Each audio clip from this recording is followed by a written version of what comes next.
tail end, we started to meet more as we try to get assignments done. This year, we're just gonna go ahead and meet twice a month from the beginning. One at the beginning, one near the end, and in the middle, we're gonna go on field trips. The first field trip we have planned in December, we're going to Hitsville, USA, or we're going to the Egyptian Museum at the DIA. And when we get those details finalized, you will be getting the mailing about those trips. And they're usually on Saturdays, around midday sometime. And the other thing is the cost. If you look at the cost here, it said mentees are required to pay $20. That $20 does not go into our pocket. None of the administrators, none of the men here get that $20. That $20 is funding for the kids to pay for food, for the meetings, to help subsidize costs for trips, and to go into anything else for the kids. We were blessed this year to get a percentage of a grant from the state of Michigan for this program for Benjamin Mays. So we do have a allotted amount of money to use for the program. But what also this $20 does is it teaches the young men how to work for themselves. The $20 is to be earned by them. And the key word is earned. They have to earn the money that will go to the program. And when they earn the money, they have to write a one-page paper on how they earn the money for the program. So the money is not just the money, we want the money and the paper. Both things. And if you look, I'm jumping ahead here, but if you look on the last page,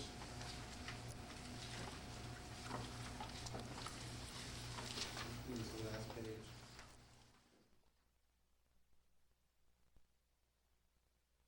One person earned the money. Let's do to us that meeting.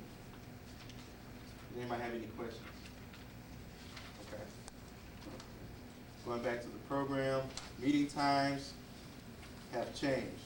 We meet every Tuesday from 6 to 7:30, not 7. We changed the time. It will be in the activity center from 6 to 7:30.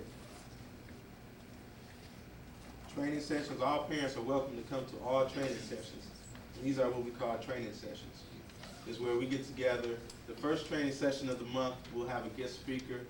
And we're blessed to have Reverend Gilbert this evening as our guest speaker. And then the second meeting will be more of a workshop session, where we get with the kids and we work on the assignments while we're here, or the things that the speaker spoke about.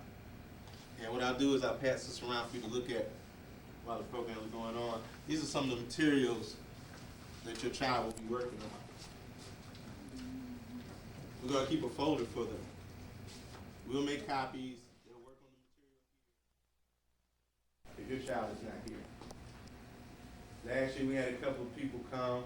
They brought their kid at the beginning of the program. Then at the last month of the program, we saw their kid again.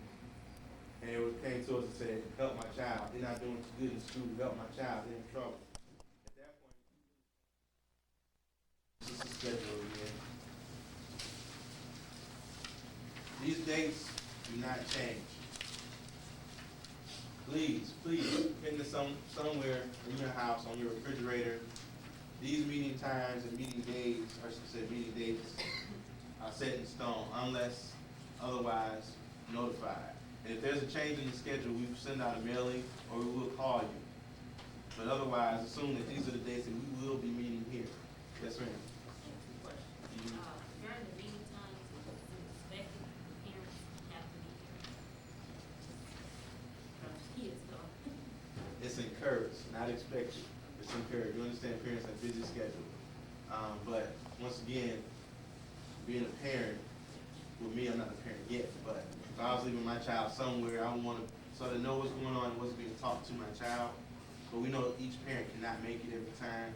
But as long as your son is here, and then you make arrangements for your son to be picked up or dropped off when the meeting is over, that's really the most important part.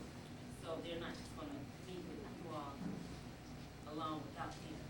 They're not going to be meeting just with the mentees and mentors without parents. Without the parent. Are they going to be alone, is what you're saying? The Yeah, I mentors said, is it with all the meetings, do the parents, or do you request that the parents show up, or do you, at certain times, you want just the mentors and the mentees to meet? Reverend Gilbert? He said they encourage the parents to show up, but he understands the parents are busy, so it's optional. You can get your child here. They want you to bring your son. That's the most important thing, get him here. If you can't make all the meetings, that's fine. If you want some isolated meetings where you think we're gonna beat up on them and we don't want you around, we're not gonna do that. Is that the case? Right. That's not the case this year. Okay, and with the, field trips, is it gonna be our responsibility to take kids there, or was the mentors? That's something that needs to be worked out. Last year, we left it up to the mentors and the parents. And if you want your child to go, like we're gonna go, one proposed thing is to go skiing this year. We're gonna go skiing this year. If you want your child to go to a ski trip and you cannot get them here, my number and a lot of the guys' numbers is gonna be available to you. You call one of us up, say, I want Johnny to go skiing. I can't take him to the church. Can somebody come pick him up? We can work, we're flexible. We can work arrangements around people's schedules. As long as you work with us, we'll work with you. Yes, ma'am. So I'm sorry, I didn't listen to the proper understanding of that last statement. Are you saying there's not gonna be any one-on-one time with the children and the mentor anymore? Like, you know, how they would come down or either take them to lunch or that kind of thing? It's not gonna be around? We're gonna try, and we're still waiting to get more guys into the program. So right now, we're doing the group thing. And there will be individuals, you know, if a child comes up to me and says, Mr. Logan, you take me out to lunch this week, I'll come, you know, if there's a need to do it. I'm pretty sure the guys that are in the program are not gonna just be like, no. But it may be a little bit more sporadic than it was last year, until we get more, and the guys are coming. We're getting guys coming in more, and as we do that, we'll disperse out more individual attention. But we will work with them within our setting, within our 2 meetings on the Saturday. Like I said, numbers will be available. My number's all over the place. We'll talk to the kids, or if need be, whatever needs to be done, if it's in our power, we'll do it. Go ahead. So in other words, we originally had it set up to be just like last year, with the mentor meetings and individual time with the kids, but we're adjusting it for what's going on. As he was saying, we don't have participation fully of the mentors that we had last time. So we want to make sure that the kids don't have to suffer for that. So we're trying to work around that until they do come. And then if the numbers come, then we'll try to work it like we did it before. But until then, this is how we're trying to, make sure that we catch all the kids that want to participate in the program. 2 last points, then I'm gonna bring on our keynote speaker, Herman Gilbert. If somebody punched me, shouldn't I get angry? I shouldn't get angry? If I didn't get angry when somebody punched me, would I be normal? Would I be human? If I came up and punched you, would you get angry? Be honest. There's one thing I want to say. Every question that I ask, I want an honest answer. I don't want you to tell me what you think I want to hear. I want to know the truth. I want to know how you feel. If I punch you, you're going to get angry. You want to know how I know that? I haven't punched you and you've begun to get angry already. Just because I'm in your face. You understand? So tell me the truth. If I punch you, you're going to get angry, right? Now, my question was, is anger always wrong? As a man, do I have the right to get angry if someone punched me? Don't I have the right to get angry if someone punched me? Yes. Now, the question is, if I get angry, what do I do about it? You understand? What do I do about it? I'm going to tell a grown-up? You might tell a grown-up. Good answer. Come on. Punch them back. Punch them back. Possibility. Somebody else. Till your lunch aid or till your teacher wants you back in the classroom. Okay. Tell your guardian or your friends. Do what? Guardian. Tell your guardian or your parent. The reality of it is, if somebody punches you, right, and you get angry, and you find yourself in a bad situation, 9 times out of 10, it's too late, right? Thinking is out the window, right? Am I right? If somebody punches you, what you been taught? What have you been taught? Tell the truth. Strike back, right? So what we in here to talk about is anger and violence, all right? I'm not going to have you in this room and tell you if somebody hits you, the best thing to do is to go tell somebody or not hit them back. Because if I tell you that and you go out into the streets, you might get your brains beat out. You understand? What I'm here to teach you is how to deal with your anger. When you get angry and you get upset, first of all, you need to take a minute to think about it. You understand? All anger is not necessarily wrong. If somebody is doing a friend or family member wrong, if you see some injustice in the world, it's okay to get angry about it, all right? Do you hear me? Yes. But the question becomes, what do I do about my anger? How do I react when I become angry? If somebody comes up to you and hits you, you understand? It's too late to start thinking, right? Now, if they don't hurt you and you can go and tell a teacher or instructor or guardian all these nice things you said, that's fine, do so. But if you think they're going to hit you again, you do one or two things. Either you hit them or you run. You understand? I don't want you to get confused about survival. All right? I'm not here to teach you how to go out there and get whooped, because you live in a real world. All right? But if you learn about anger, you'll be able to recognize anger in other people and know when it's time to get away. When you see an angry person that does not know how to control their anger, what should you do?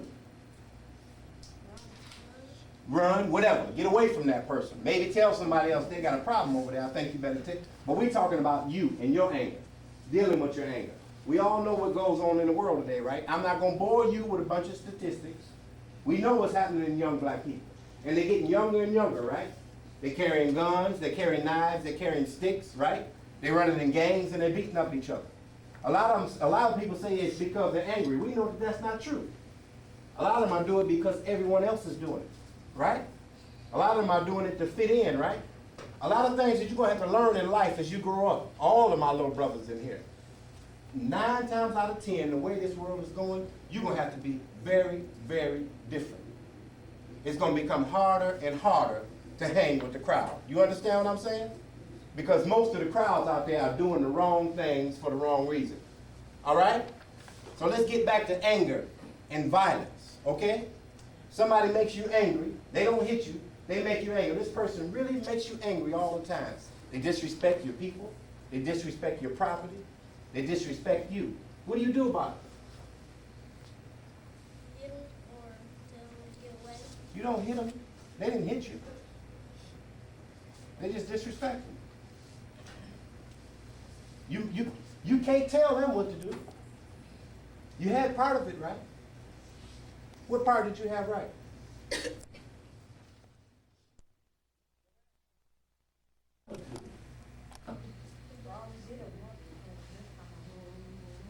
But when you keep throwing down your controller, what's going to end up happening? You're going to end up breaking. So who's going to end up losing? You. Exactly. That's why you have to learn to control your anger. What we want to do here is we want to talk about things like anger, violence, reality. Dad is doing all that mouthing. Do you ever see him get in a fight? You see him get in a fight, right? What happened to him? He get knocked out, don't he? And what if he wins? What if he wins sometimes? Still, what happened to him? He get dusted, right? How many of y'all been in a fight? A real fist fight? I mean, a real good fist fight. A good one. I'm talking about a show enough you didn't know whether he was going down or you was going down. Huh? Answer me one question. When you woke up the next day, did it feel like you won? No. You felt like you won. Y'all was sure enough trading blows, and when you woke up, it felt like you won? Well, I can't say that. People will come up to me and tell me I won. I'll be like, I don't feel like it. Eye black, lip busted, bones aching. I'm talking about a fight. You hurt your leg. Didn't feel good, did it? And after it was all over, what did you gain?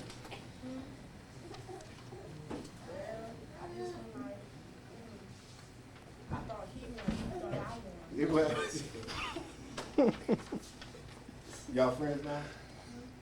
See, that's fine. But what happens is, at your age, that type of activity continues to happen, and you get older and you get older. There are no winners. You want to know why? Teenagers today don't fight. You understand? If you get in a fist fight when you get to be a little older, you might almost be afraid to win. I have a 20-year-old son. For those of you know my son Timothy, 9-year-old, but I have a 20-year-old son. And I watched him come up through this gang stuff and all that foolishness. You understand what I'm saying? And like I said, I ain't been saved all my life. Growing up today, I would be afraid to win a fight. You wanna know why? What's probably gonna happen? What? Get arrested. Get arrested? Probably, maybe. Get shot. That's what I'm afraid of. Get shot. You understand? You win a fist fight, and this guy, even worse, you don't get shot. He go by and spray your house, and your mama gets shot. You understand? We can no longer afford to let loose and express our anger through violence every time something bothers us. We have to figure out another way. We've been taught since we were this high. Don't take nothing off of nobody. If somebody bigger than you hit you, you go get a sticky. That foolishness is time to stop it. All right? So now we need some suggestions on what to do. Right? We need. Reverend Gilbert said I should learn how to control my anger. What do I do? Do you have any suggestions? You don't have any suggestions. If you were really, really angry and you didn't want to act on it, what would you have to do? What was the first thing you have to do to keep from acting on it? Pray. What do we need to do in order to pray?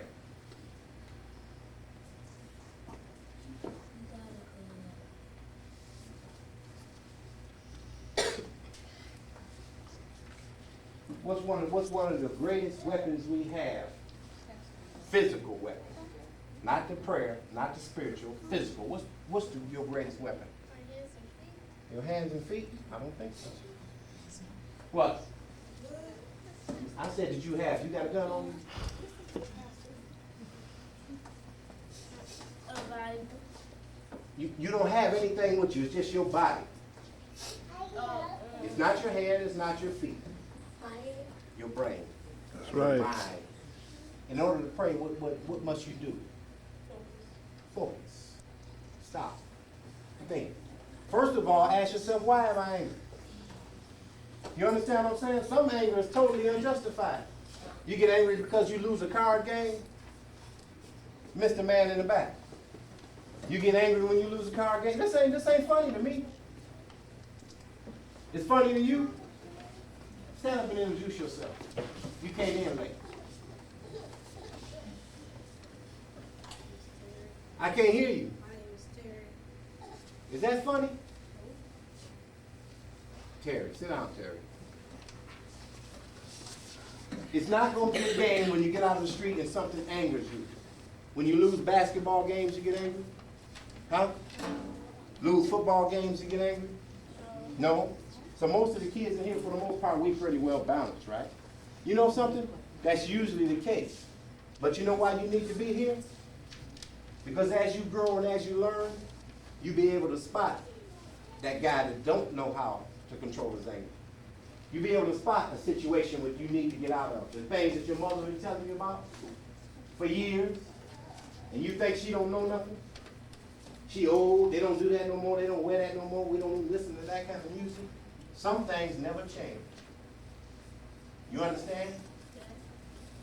So in order to control your anger, you're going to have to use your mind, right? You're going to have to stop. Take a deep breath, right? Maybe count.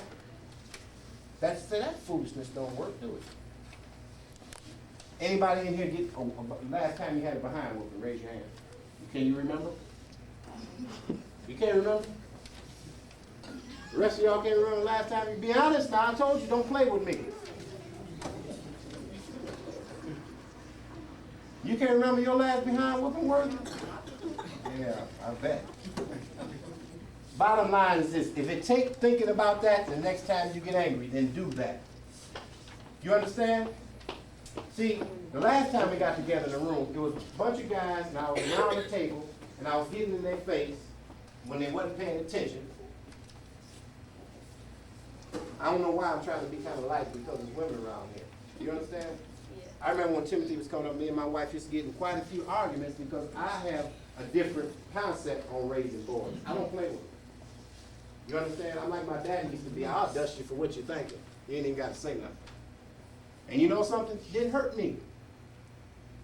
Did not hurt me one bit. You understand what I'm saying?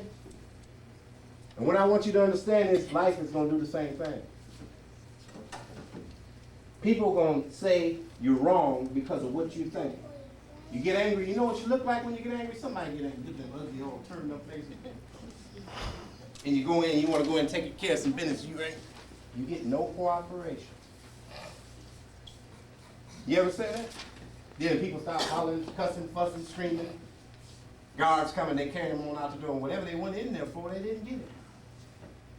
Did they? Did they? You get angry with your parents because they tell you no. Has it gotten you anywhere? Get you in a lot of trouble, won't it? We look at people dying. All day, every day, you hear about somebody dying. By a gun. What was this boy that just recently beat this girl to death with this record he heard from some rap group? With a hammer. All that anger and violence balled up, expressing itself in crazy, foolish ways. What else helps promote all of this violence and anger that we deal with today? Quit. What? We didn't get our way. We didn't get our way. Yeah, but it's something that's happening with our young people today. They're starting to use drugs and alcohol at a young age. You know any friends that use drugs and alcohol? None of y'all know any little fellas who smoke weed, joints, and drink beer on the slide? You know some, don't you? See, I asked you to be honest. I didn't ask you whether you did it. I asked you if you knew anyone who did it. No? Very good. Do you? No? Very good. You do. You're older. How old are you? Yeah, so you're getting a little older. These guys are young yet. What I want you to understand is when you run into these guys, trying to convince you to smoke, first they're going to start out with cigarettes. You know? Oh, that's cool. You know, grandmama do it. It won't hurt you. Then they're going to go to weed. Then they're going to go to beer. Then they're going to start stealing.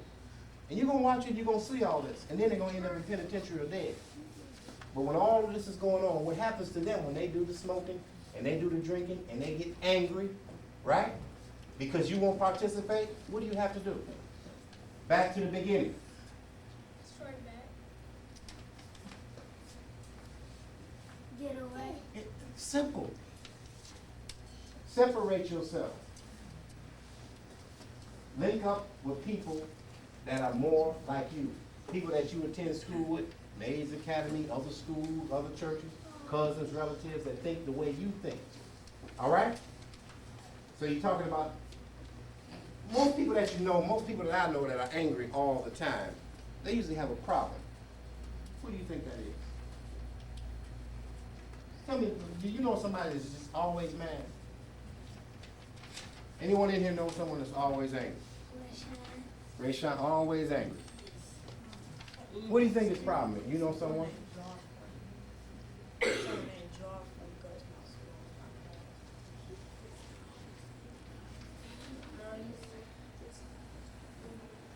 You.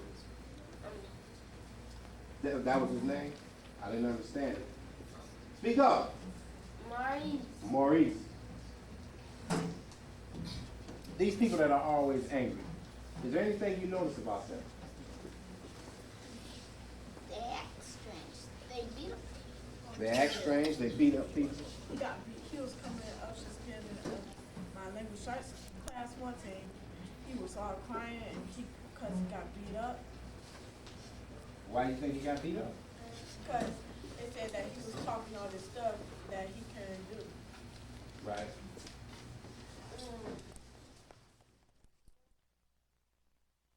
Fast, right? Right? Yes.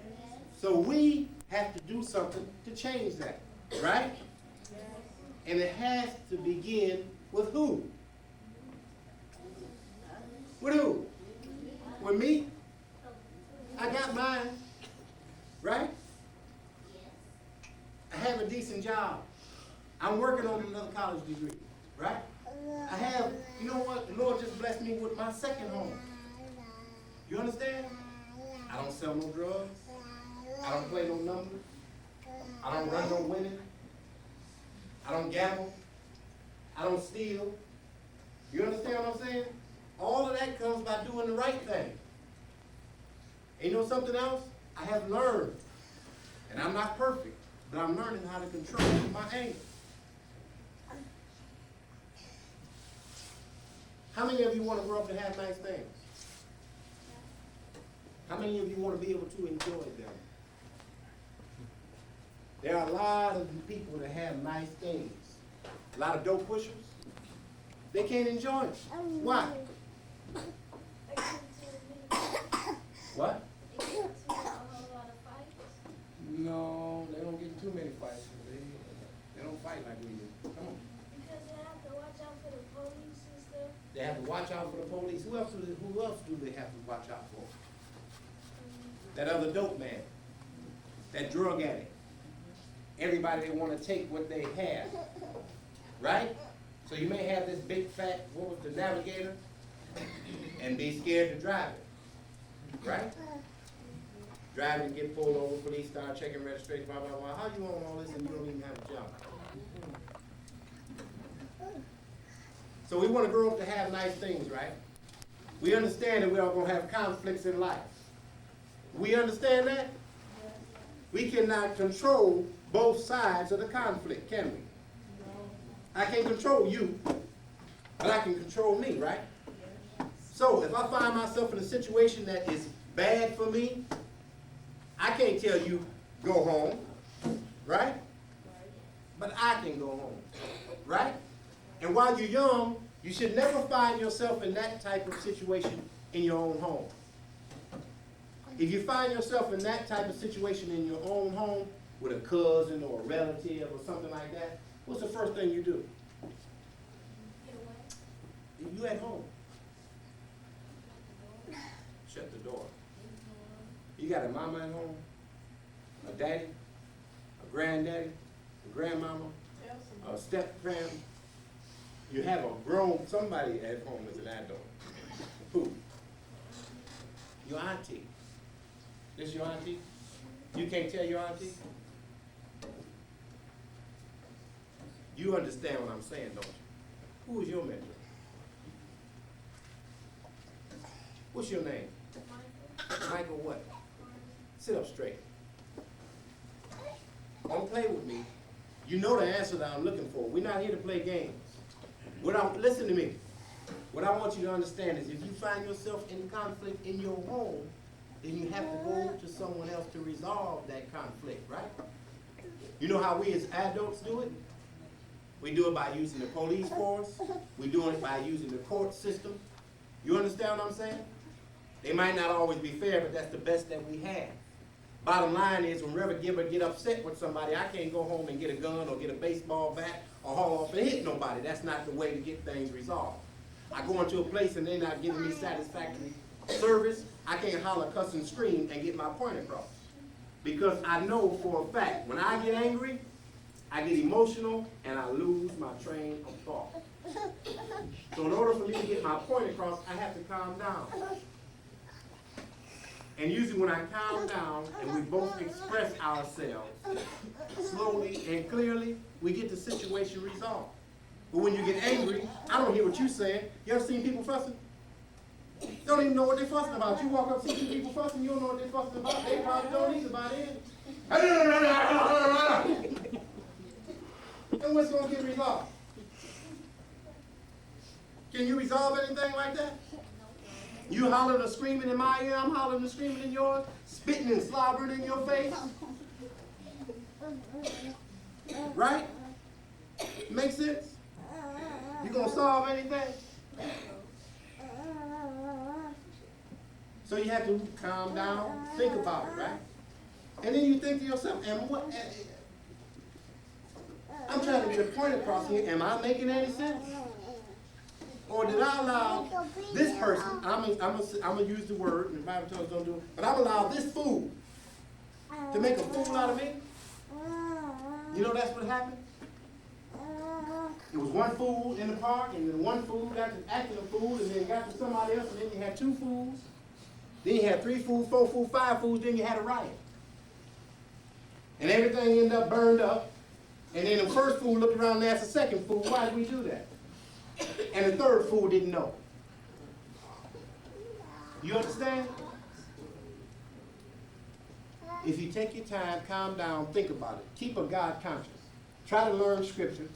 But basically try to remember the things that your mama or your auntie or your grandmama or somebody you know taught you about Jesus. You understand what I'm saying?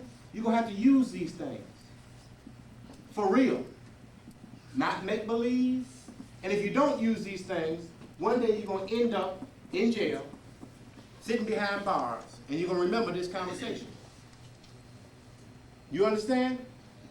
Why? Because you didn't take time to think. That's all. Learn to think before you act. Yeah, there will be situations when you're going to have to move. There will be situations when you might have to throw down. You understand? But think about it. Evaluate the situation. Say, homeboy ain't going to get up off me. If I don't do what I have to do, I might not make it home today. You understand what I'm saying? But try to keep yourself out of those situations. You listening to me? Yes? Any questions? No questions?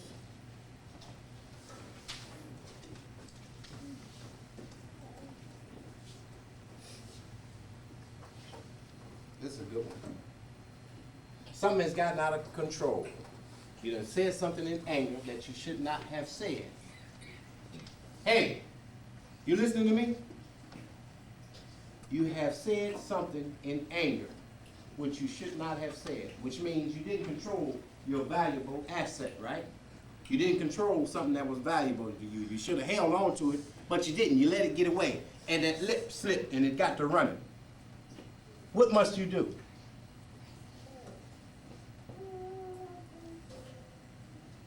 Nobody knows what you do when you make a mistake and you say something that you should not have said? How do you clear it up? Apologize. Apologize. The rest of y'all don't know nothing about apologizing? Do you apologize? Is it always easy to apologize? No. It's very hard to apologize, isn't it? I know it's very hard for me to apologize, and since I do have a wee little bit of false pride, I try not to say things that I have to apologize for. But if I don't think and I get to running off at the mouth, I'm running around apologizing all the time. Eating crow. Doing, dang. Oh, man. And if I don't do it, I can't sleep. That's the whole thing. But apology. You understand? Apology. So when you do something wrong to someone, in a moment of anger, it's very important that you do what? Apologize. Sit up straight. That's as straight as you can sit. Well, sit up straight.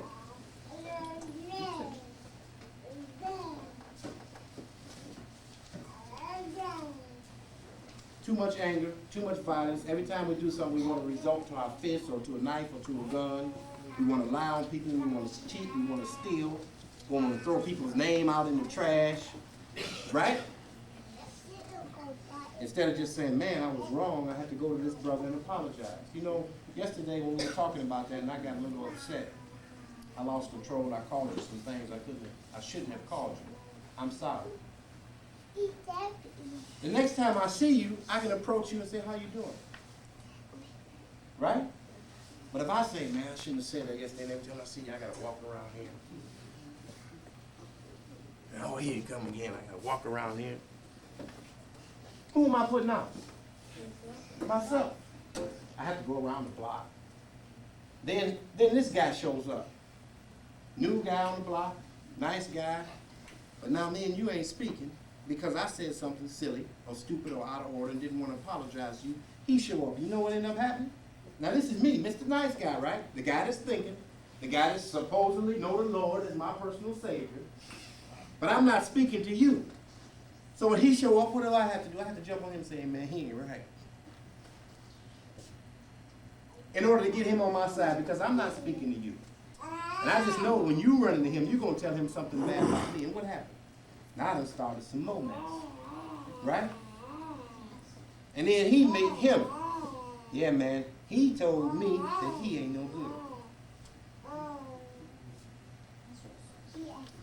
And that's why our communities are like this.